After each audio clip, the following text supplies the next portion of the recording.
Hi, നമ്മളൊരു ദൂരയാത്ര പോകുന്ന സമയത്ത് വഴി തെറ്റാതിരിക്കാൻ വേണ്ടി ഗൂഗിൾ മാപ്പ് ഉപയോഗിക്കാറില്ലേ?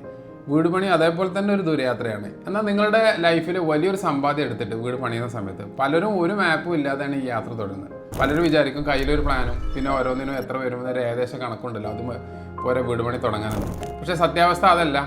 പലപ്പോഴും ഓരോ വർക്കിനും നിങ്ങൾക്ക് കിട്ടുന്ന കണക്കുകൾ വെറും ഒരു ഏകദേശം മാത്രമായിരിക്കും. പല പ്രധാന പണികളും ഈ ഒരു കാൽക്കുലേഷനിൽ വരാറുമില്ല. എന്നാൽ വീട് പണി നടക്കുന്ന സമയത്ത് ഈ ഒരു ഏകദേശ കണക്കുകളും വിട്ടുപോയ പണികളും നിങ്ങളുടെ ബജറ്റിനെ പൂർണ്ണമായിട്ടും താളം തെറ്റിക്കും.